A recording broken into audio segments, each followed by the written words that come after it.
Welcome to Bunny Hugs and Mental Health, the podcast that deals with all things mental health. We talk to professionals, survivors, and loved ones about their sometimes informative, sometimes uplifting, and sometimes tragic stories. I'm your host of the show, Todd Rennebaum, advocate, recovering addict, experienced sufferer of depression and anxiety, and author of the children's book, Sometimes Daddy Cries.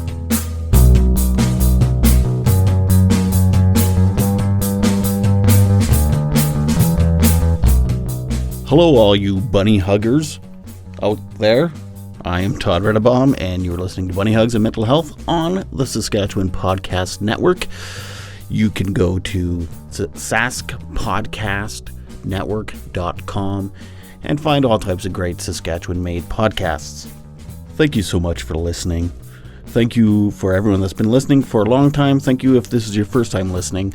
I've got quite a few new listeners lately, and I just want to thank everyone for listening. And if you could do me a favor, tell someone about the podcast. Word of mouth would do wonders for the podcast. I believe in it. I think a lot of people are vulnerable and open, and they tell their story to help others, and so that others can relate, and so they don't feel alone. So please tell people about the podcast. Now, before I introduce my guest this week, I want to give a little update of some shows that are coming up. So over the next few weeks, I've got some really great guests. Next week, it's Megan, and she is an actress in Saskatoon. She suffers from psychosis. I talked to a young guy named Teague and his parents. Teague has autism, and they talk about the different mental health issues that Teague has, and also some of the stresses and mental health issues that the parents have to deal with raising someone with autism. After that, I talked to Zach Williams, that is Robin Williams' oldest son, and we talk about addiction. And there's also a Jessica. She grew up with a mother that has bipolar and schizoaffective disorder, I believe, and she was kind of in and out of foster care and whatnot, so she's going to talk about that. But this week, I am talking with Mark Farrant. Now, who is Mark Farrant? Well, he is a really interesting guy. He was sitting on a jury in Ontario, and it was for a murder case, and he ended up getting severe PTSD from being on that jury, from seeing all the graphic images and hearing nothing but murder stuff. He was on the jury for 4 months. Now, I booked the interview to talk to him. In the meantime, I ended up getting a summons for jury selection.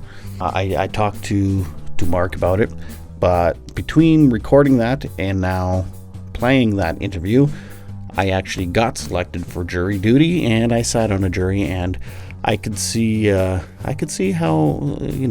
some PTSD could definitely happen. My case wasn't extremely graphic or anything. It was only for a few days, but still, it's a pretty awesome responsibility, and you hear lots of things. So anyway, I'll leave it at that. Mark has done all types of advocating. He's helped create all types of programs, and now if you sit on a jury, you have free counseling after your trial. And it's all because of Mark. And I won't get too into it. I'll let Mark talk about it. So without further ado, I give you Mark Farrant. I was a juror on a graphic first-degree murder trial, also with an NCR defense attached to it, which is the not criminally responsible defense, which is a complicated legal structure unto itself. Mm-hmm. And I'm an ordinary citizen. I've never really stepped in a courthouse before in my life. Was always very interested in the jury system. So when I received my summons, I was, of two minds. I was trepidatious because I was in a new job, a very high profile, stressful position for a large corporation. I had a young family. I was expecting, we were expecting our second child.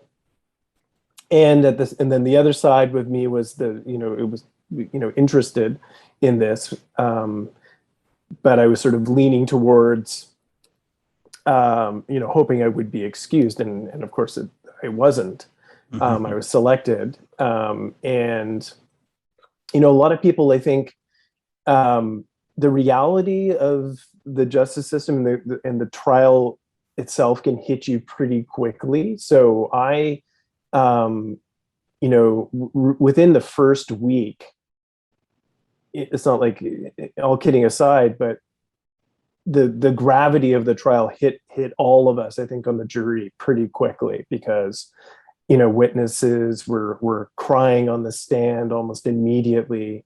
A 20-year, I think even more than that, a 30-year fire captain broke down on the stand. And that sort of immediately, everyone sort of took sort of a virtual step back and realized that this wasn't an ordinary case. And it was a very complicated case. It involved, the murder of a young woman, 23 years old, by her on-again, off-again boyfriend, they lived in a rooming house, sort of a large apartment-style building. And of course, the plea was not criminally responsible because of a mental disorder. You see some things on a jury that you couldn't even imagine, even if you're one who is reads a lot of true crime or watches a lot of graphic content. It's different when it's real. I think it's very different when you're dealing with an actual person whose life has been taken away, and not just taken away, but taken away savagely. That changes everything, and the number of actors involved in the case as well, and the subject matter and the like. So it was a 4-month trial, which is unusually long, and there were some breaks in between, but largely it was quite a lengthy trial. And jury duty, it's there are days where you're going through procedural issues, but potentially in court, and then suddenly you're back at the really terrible stuff again. But after the verdict was delivered, I left the courtroom a little shell-shocked, expecting there to be, somebody who works in processes and somebody who works in the corporate world, expecting this very well-oiled machine to be there in the justice system, and it wasn't there, or it wasn't what I was expecting it to be. It's probably well-oiled, but well-oiled in it to serve its own purpose, not necessarily to serve the public, so to speak. That's not overly true, but I just wasn't expecting there to be the gaps in the system at the time, and I was expecting a very formal, very rigid dismissal process, and here's what next steps are, and the like, and it just wasn't there. It was just pick up your suitcase and out you go. That's not. We had a cup of tea with the judge. He very kindly came into the room, and actually he was a great justice. But we left the courthouse, and it wasn't clear to me what was happening to me over time after that experience. I realized that I wasn't the event was not over, and in fact, I seemed to be reliving it constantly, and it was almost like it hadn't stopped.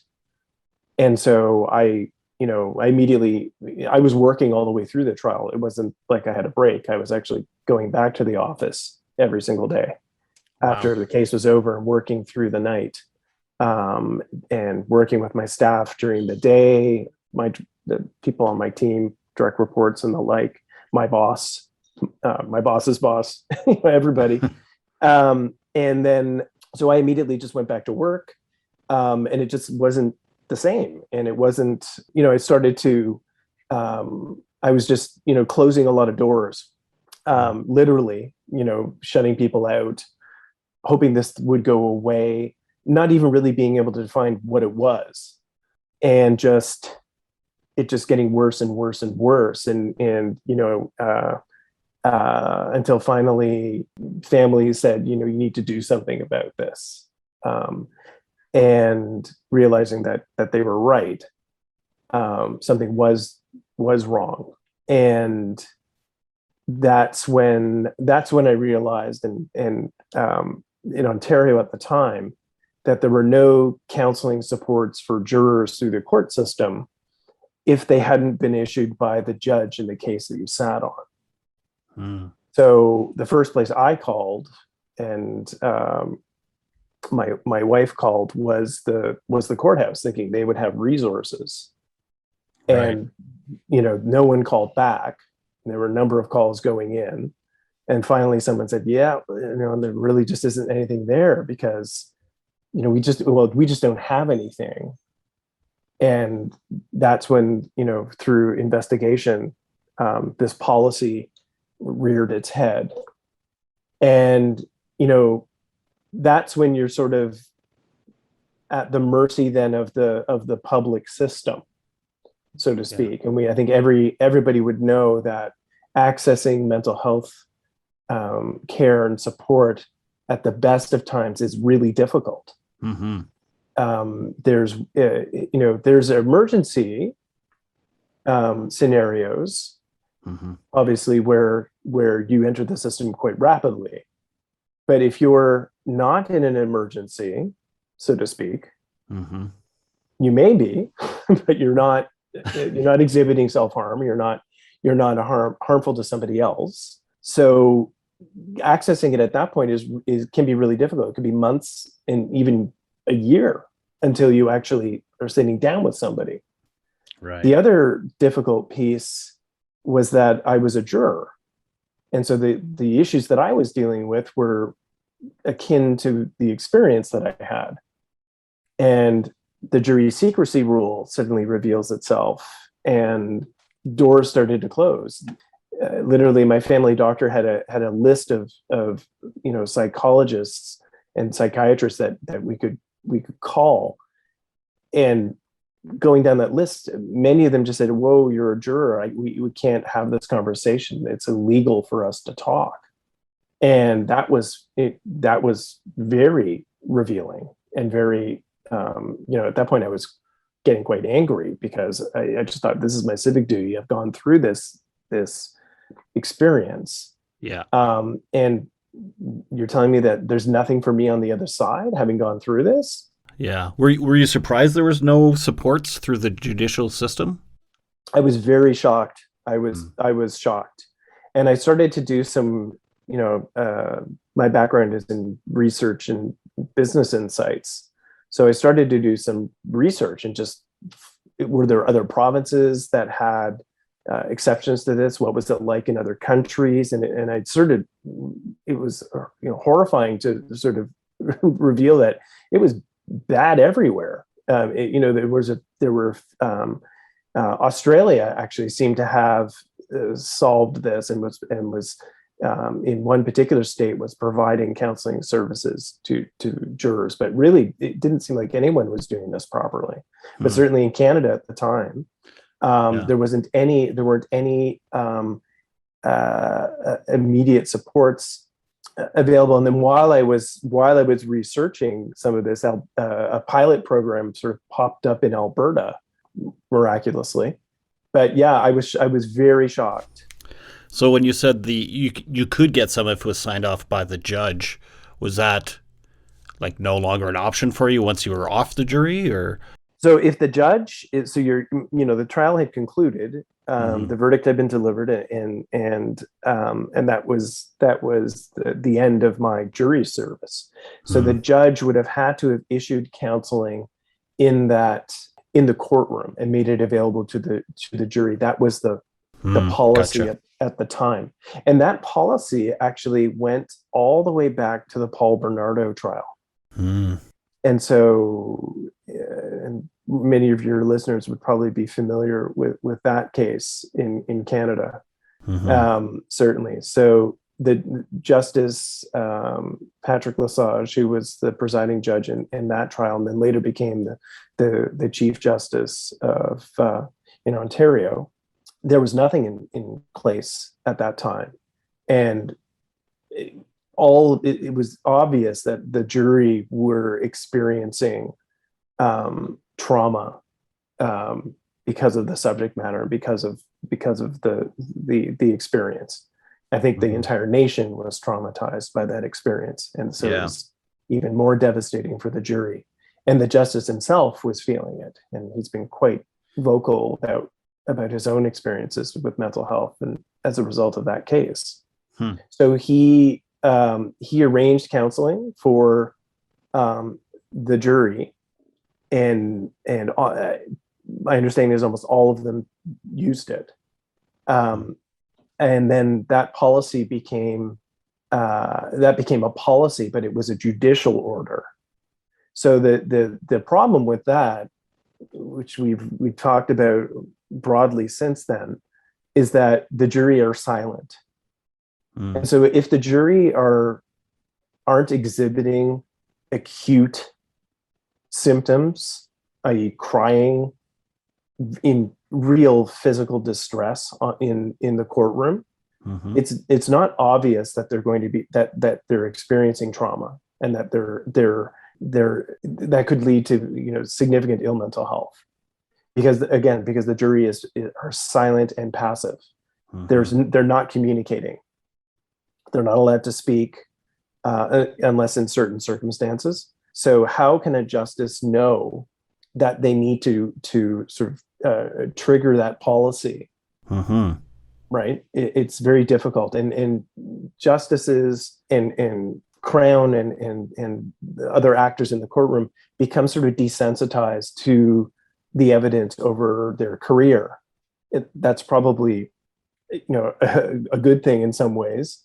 But they'll tell you, there are cases that stay with them, and so there's a sense of desensitization. But you don't. It's so different when you're there in the material. And you're talking about the public, who it's not a vocation. You don't train to become a juror. The role is exactly that. You're supposed to come into court as a jury of your peers, with no preconceived bias or notion about this case. Right. So when you get selected, do they warn you at all prehand that this could be a really graphic, traumatizing? Very rarely. Yeah. Oh, okay. Very rarely. And I ask because I set up this interview with you, and not a week later I got a summons. Oh, wow. I'm not selected yet, but I'm going to be. Yep. Yeah. So I was like, oh shit. Now I'm really curious, but. Well, listen, jury duty is for many a very rewarding experience. It is, because you are participating in the last remaining mandatory civic duty left in our society. Right. You are an active participant and voice in the justice system, and for many coming through that, many would say yes, it actually was very interesting and it was very rewarding. That's the experience we want to have, and especially even if it was difficult, we now have more resources for jurors at the other end of the system, partly because of my experience and others connected to the work that we do. But they typically don't warn you. They typically don't, because again, they don't want you to form an opinion. But in some cases, they will. They'll say, just there may be some difficult images, and that's about it. Huh. Do they say that in the selection, like when they're going to select the jury? They're like, are you susceptible to, getting traumatized by graphic things? Well, so And again, I'm not a lawyer. I'm not a legal expert. I'm an advocate. Yeah. So what I can tell you from what I understand and what experiences I've heard from others and my own experience in the case that I was on. Typically, at the beginning of the trial, the justice will. So you're usually you're in the courtroom with a number of people who've been summoned for that day. Could be anywhere from 100 to 300 people, and you have an opportunity then to be excused from the trial with a valid reason. And so if you are diagnosed with mental illness or suffer from any acute anxiety, you have the opportunity to discuss that with the judge, and be excused. If you are would be experiencing undue financial distress from being in this trial, loss of wages, income, and the like, you would be excused. If you've booked a trip that you cannot be refunded from, that's an opportunity. But all these things have to be documented. So you would have to show evidence that you are going to be away.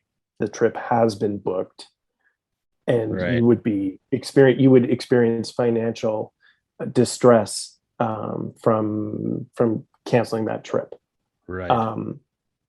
And so, yes. And then I think also, if you've been a victim of crime in the past, if you've been accused of a crime in the past, or convicted of a crime in the past, that has to be disclosed. And that's generally how you're excused. There are childcare concerns that could be brought up as well. There's a number of options, and rightly so, because we don't want to put an undue burden on people. Despite this being your civic duty, it's not your duty to be dramatically encumbered by the experience. Right. And I'm looking forward to being part of this jury selection thing, because I'm curious, and I like a good adventure. So I honestly kind of hope I get picked, but I hope if I do get picked, it's not some disturbing murder scenes that I have to stare at for 4 months, which I don't know what the odds are of that, but well, that's just it. And so we don't choose the trial that we sit on. We don't choose the evidence that is presented to us. Jurors are judges of the facts as they are presented to us. We're not responsible for the facts. We didn't collect them. We didn't assign value to them in the terms of what is presented in court. We take that evidence, those facts, under direction from the justice who walks us through the law, and it's up to the jury then to decide the outcome. Yeah. Well, I guess we'll see what happens. You will. Yeah. So after the trial, how did you get treatment, or what did treatment look like for you once you finally found it? I eventually, through essentially cold calling, found a clinic that specialized in PTSD.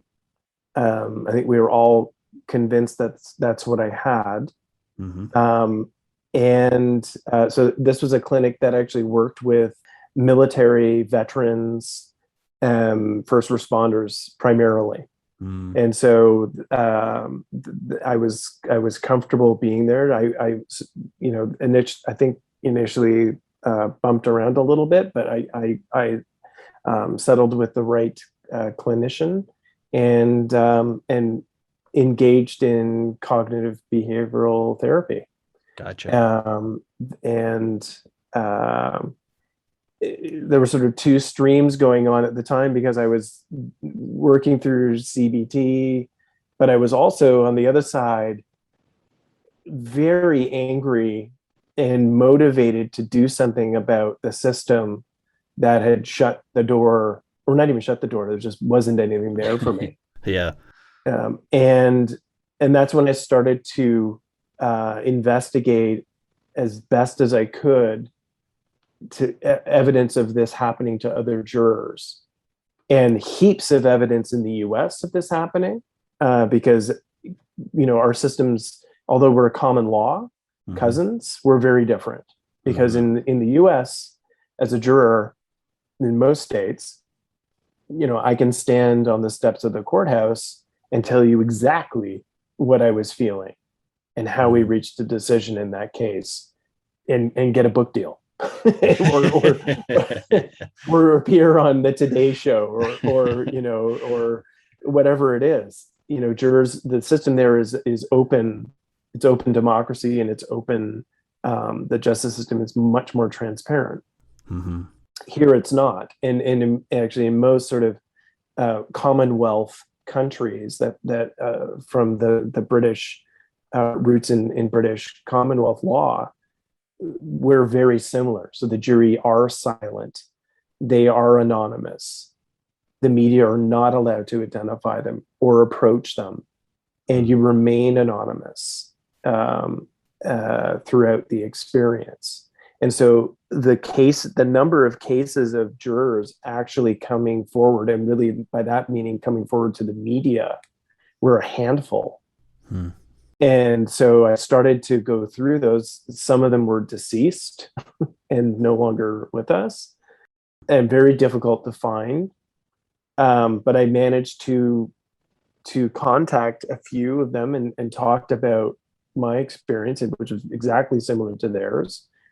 And then I realized then that, okay, this isn't just my problem, because that was, that's the illness talking to you as well, to depression, anxiety, PTSD. The illness in some ways is your worst enemy, because it lies to you. It tells you that this is your fault, and it tells you that this is, you're weak, and it tells you that that you're to blame for this. Right. You're alone. No one else is like this. And that's the stigma of mental illness as well. So the self-stigma and society's stigma. So you don't want to talk about it. You don't want to tell anybody about it. You want to wear that mask. And so I was at the time writing letters to attorney generals across the country, particularly in Ontario, and trying to get a meeting or get the attention to discuss this, because I felt there was something wrong there. And I started to talk to people in the legal community, of friends who were lawyers, and I started, for the first time, telling them about this, it's this, again, that stigma, you're coming out essentially to tell them, hey, I'm diagnosed with PTSD, and that has a whole label to it at the time. I think we've gotten a lot better about it now. So that's, suddenly once you identify yourself as somebody with, experiencing ill mental health, or with a diagnosis, with a label, with stigma, everything changes. Yeah. That's right. Right. Even amongst close friends, it changes immediately. It's so, but a lot of people just said, I'd never thought about this before in the legal community, but you're absolutely right. I never would have thought about that, but you're absolutely right. And you can't be the only person. Yeah. And so I started to go, I had never really been on social media. I kind of just it wasn't my thing. Went out on social media, and slowly people started to contact me. And then finally, just because, I was getting nowhere with the letter writing campaign, I had to weigh the options of what's the next step. And the next step really was going public. And what did that look like? And what was that going to do? Yeah. We're going to get in trouble. Well, yeah. And absolutely. What does that mean to my job? What does that mean to my family? What does that mean to me personally? And I kind of weighed all the options and said that this was the right thing to do. I actually, I wrote a letter. I thought the one person, and a friend agreed, the one person who probably would know most about what you're talking about was Justice Lesage himself. So that was a letter I wrote to the justice, and he responded very quickly. And we had a great conversation, 2-hour conversation.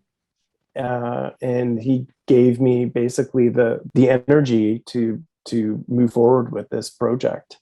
Project, but it became a project. But move forward with the advocacy mission, and then suddenly, I went public. I went public on CBC The National, which is just about as public as you could go. So, but immediately I got emails from a lot of jurors, a lot of people who'd been through this and agreed. Yeah. And it sort of went from there. And then is that kind of what inspired you to start the Canadian Juries Commission? So the mission, I guess, it really, at that point, so Ontario introduced, after going public, Ontario very quickly introduced counseling, a juror support program in Ontario for jurors, offering nice. offering 4 counseling sessions initially, and then another 4 if required, and a toll-free access line. And then I began to write to other provinces, and Saskatchewan responded. Columbia responded after that and put in similar programs. But we really, felt that there needed to be a national standard for this, and that the federal government did have a responsibility to set a national set of guidelines that all the provinces should meet. And that was challenging at the time. The Attorney General at the time, it just wasn't on the agenda. And so the Commons Justice Committee did take up a study. So a campaign went to Ottawa. We took what was called the 12 Angry Letters to Ottawa, which was letters from jurors in high-profile cases, the Tim Bosma trial, the Tori Stafford trial, the Paul Bernardo trial, the Jennifer Pan case, and other cases that were equally traumatic that you may have never heard of, but were deeply affecting. And that circulated throughout the House of Commons and the Senate, and the Justice Committee. The New Democrats actually put a motion forward to study jury duty mental health, and it was approved unanimously by the committee. And the committee, after a year-long study, I appeared as a witness at the initial sessions of that study, produced a report with 11 recommendations. And the Juries Commission was really born from that report. I see. So those 11 recommendations, which sadly weren't really being uptaken by the provinces. And so the report was tabled. We got a lot of media attention from that report. And it's still really an excellent guideline for number of nations have looked at it too, not just Canada. But those recommendations, just nobody was really picking up on them. So I decided to form this organization to actually bring life to those recommendations through programs. And that was the birth of the Canadian Juries Commission. Now, so what does the commission do now exactly? Like, do you have to fundraise and then you help jurors that aren't getting the support they need from their provinces, or? Well, we modeled ourselves after the Mental Health Commission of Canada, which was created under the Stephen Harper government. And so the Mental Health Commission of Canada is essentially a government funded organization with a federal mandate to be a catalyst and solutions provider to the provinces and the healthcare sector for mental health. And so they sort of sit between the federal government and the provinces. And we said, well, we could do that exact same role for jury duty. So we could build programs and solutions that the provinces could use free of charge, so to speak, through federal funding. Gotcha. So let's create this program and bring it to the provinces and show its effectiveness and provide it to them, and also to the private sector and the public directly. So that's our mandate, and that's why we were very fortunate to have been brought to the Standing Committee of Finance in February of 2020, and then presented our vision for a 10-year mandate, which was unanimously approved by the Finance Committee and entered into their report. However, as we all know, the pandemic happened and everything changed. Oh, okay. So we have been very fortunate, though, to have received funding through the Department of Justice directly in Ottawa to launch a 3-year pilot program in British Columbia. So we are. It was announced just in August. After meeting David Lametti, the Attorney General, to provide us with 3 years of funding to produce 2 programs in BC as part of our pilot. One is training for sheriff's officers in British Columbia who manage the jury on a day-to-day basis in court, to provide them with mental health, first aid, self-care, and resiliency training that they would impart on the jury. So after a really difficult day in court, the sheriff would be able to say, hey, I obviously this has been a very difficult day. Here's what I want you to do tonight. I want you to do this, this, and this when you go home, and apply that self-care and that programming, so that the jury can come back in the next day and continue their work. And so it's a triage that will be there to support you in those moments. And it's something that could be said to everybody.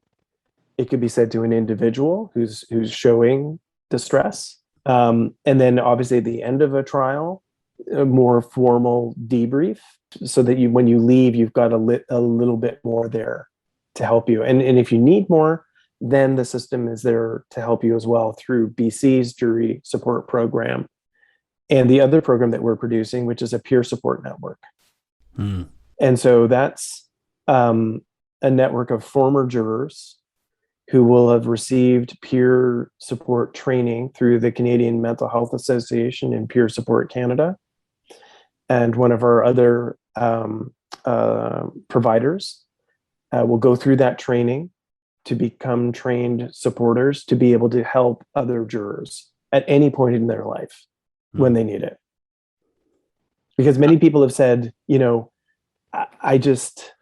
wanted to talk to somebody, but I didn't want to talk to a counselor. I just wanted to talk to somebody who'd been through it, who understood. And so we believe, just that model, peer support was actually developed and was brought forward by the Mental Health Commission of Canada as one of its founding recommendations back to Parliament and to government, particularly for military, first responders, and frontline workers, because of the suicide epidemic and PTSD epidemic in that profession. Well, it works for addictions. I mean, that's basically what 12-step groups are. So, That's right. yeah, that was a question I had for you because I know I couldn't find I don't know how hard I looked, I guess maybe, but a recent article about the funding you were getting, because the article I did find was it was going to be 20 million over 10 years, but you're saying because of COVID that got shelved, and so now you got enough for a 3-year program in BC. Basically, what That's you're saying? right. Yeah, that's Okay, it. gotcha. So, Okay. so I mean, the as you know, the budget, the 2020 budget didn't happen Yeah, because of the yeah, pandemic, right.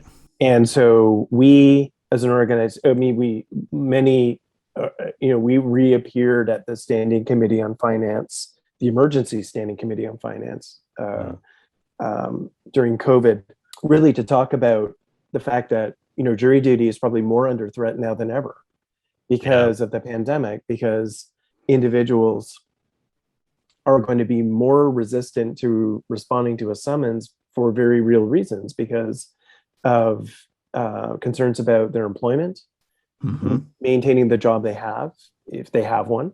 If so many people have lost their jobs or have seen reduction in hours, they're going to be worried about expenses. They're probably dealing with increased levels of debt and insolvency. And they're worried about their health. They're worried about COVID, and they're worried about Being in a crowd and being in a crowd. And yeah. the courts have done an amazing job of ensuring social distancing and putting in a lot of measures in place to ensure jury selection is happening in Alberta, for example, at the Stampede grounds. Yeah. It's not happening in a little courtroom anymore. Yeah. And even when even when courts are in session now, they're in very big spaces. I spoke to someone recently in BC. The trial took place in an old theater, Right. and so, but still, the virus is the virus. And we released our second opinion study actually just recently on Monday that showed that jury duty across Canada is still support is still low, well below donating blood or volunteering for a community organization. Hmm.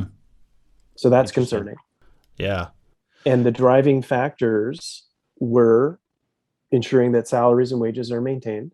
Driving factors were willingness to participate, Mm-hmm. followed by COVID-19 vaccinations being mandatory for jurors. Mm. And the third one was jury pay replacing lost wages and salaries. Yeah. That's been a big piece of our mandate, which has been, this has evolved. The Juries Commission was founded in mental health, and that's a core pillar of our organization. But we're much more about improving some of the fundamental concerns for jury duty, which is jury pay is not income replacement. Yeah. It can't be. It's jury pay is not an honorarium anymore. It has to be seen as income replacement, and it's not. Well, if I do get chosen to be on a jury, luckily I don't make that much, so it pretty much covers what I would be making. But. Well, so Saskatchewan has increased. So Saskatchewan has done a fantastic job. Saskatchewan has increased jury pay. It's one of the few provinces during my time as an advocate, and I can't take credit for that particular change, but I certainly did write to them about it. It's $110 a day. That's right. Yeah. And where before it was, I believe, 30. Oh my God. Right. Yeah. And no, so that would have covered my gas. well, yeah, not in my car. So, I mean, in downtown Toronto or even Calgary, Vancouver, in Saskatoon, I imagine, parking your car downtown for a full day is $20 to $30 a day. Yeah. Near the municipal courthouse. Yeah. And right. if you're on a lengthy trial, that adds up. Yeah. And that's out of your pocket. And in many provinces, that's not reimbursed. So in Ontario, you're not even paid for the first 10 days of trial, and then it's only $40 a day. Really? Yeah, for the first 100 days of the trial. Then it rises to $100 a day. Oh my But God. even then, $100 a day in every province but one in this country, an employer is not mandated to maintain your salary legally. Huh. Only Newfoundland and Labrador is our employers. There's no jury pay in that province, Oh, but the employer must maintain your salary. so you get your full wage. You get your full wage, and your salary and benefits are not discontinued. Huh. Everywhere else, it's really at the discretion of the employer. So many large corporations have put those contingencies in place, but that's the exception. They're for small and medium-sized businesses, they're not obligated to do it. Yeah. And so if we're talking about improving diversity in the justice system and combating systemic racism in the justice system, raising jury pay suddenly does an enormous service to the public, because it allows people who work in retail, who work in tenuous employment in the gig economy, which are overrepresented by BIPOC Canadians, to attend court. And suddenly the complexion of the jury duty, so to speak, changes overnight. If fact is a fact, if we're concerned about all white juries, suddenly raising jury pay does an enormous service almost immediately, removing that financial barrier. So really, you're doing kind of two things. You're advocating for mental health for juries, but also to improve the jury system, really, or improve the jury. I don't want to say quality, but the jury. What am I trying to say here? Well, we're these barriers and these processes have existed for decades. Yeah. Jury pay in Ontario is exactly the same as it was in 1995 during the Paul Bernardo trial 26 years ago. Yeah, that's mind-boggling. It's just absolutely mind-boggling. And Tina Danzer, who is juror number one on the Bernardo trial, is my colleague at the commission, has been there with me right from the start. Our commission is made up of both former jurors, also psychologists and psychiatrists, litigators, other activists. We have two very excellent and strong representatives from the Indigenous community, one from the Indigenous Bar Association. We've built this program and our mandate in cooperation with so many stakeholders to make the justice system better, because it can't continue operating like it's 1995. And if we're making investments in modernizing the court electronically, the pandemic kind of forced us to do that. We have to build back better by, ensuring that jury duty is well supported. In the States, people aren't showing up. They just aren't. It's not even just a few people. It's like, there was a quorum of, they were expecting 300 and 11 people showed up. Wow. And we've been concerned that might be the case here too.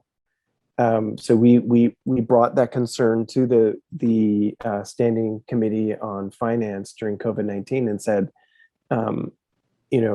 we need to be prepared for the fact that Canadians won't respond to their summons, again, for very real reasons. Yeah. During the pandemic and post-pandemic, because I want to keep my job. I don't want to upset my employer. That's why an entire pillar of our organization is dedicated to workplace support and workplace advocacy, to ensure that we're talking to Canadian employers to say, it's your duty to support jury duty. Just as we've supported public health, Right. You have a duty to support your employee when they receive their summons, and not pressure them to find a way to get out of it, but support them and maintain their wages and salary. And also there's a duty of care that you have and responsibility you have for when your employee comes back to work, especially after being on a traumatic trial. Well, that's all really great stuff you're doing. In fact, the CMHA thinks so as well. We're really we're really thrilled to have them as a partner, and working with us directly on one of our programs.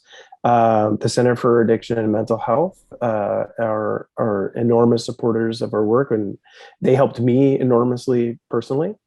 And so I'm thrilled to be working with them and giving back as well. Well, they even declared you one of the top 150 leading Canadians for mental health something. I don't know what the title is exactly, but they're very impressed with you. Well, it was an honor to be included among so many fantastic people who are been doing incredible work for decades. So that was a surprising honor, and I'm still deeply grateful for that. And this again, this is about making the system better. Yeah. So that what happened to me doesn't happen to somebody else. Yeah, exactly. Well, I'm thankful for all the work you're doing, and I think it's really great because, like, that's something I never would have ever thought of. But at the same time, why was it never thought of? Like, it seems so obvious during this conversation that these supports should be there and things. So it's kind of funny that it's just wasn't. None of those supports were there for many, many decades. Sadly, I think it's partly the because of jury secrecy, because of the role the jury plays as a silent partner, so to speak. Not even a partner, but because they are sworn to secrecy and sworn to silence. We're good Canadians. When we're told not to talk about something, we don't. Right? This is it. Don't do that. Okay, I won't. Yeah. And follow the law. You're right. I'll follow the law. And so for decades, people have been walking around with this on their backs and didn't have the opportunity to talk about it. I mean, I'll tell you, the letters that we received from jurors going to Parliament. I mean, some of those jurors had never talked about that with anyone, hadn't talked about it with their spouse. So nobody had spoken about it. And I'm not going to take total credit, but I spoke up, and that started the movement, and I'm proud, deeply proud of that. But obviously in the US, jurors have been vocal for. That's the other side of the coin. The jurors there are vocal, but still the system down there is just as fractured and just as problematic. Jury pay in the US, I mean, in Texas, it's $6 a day.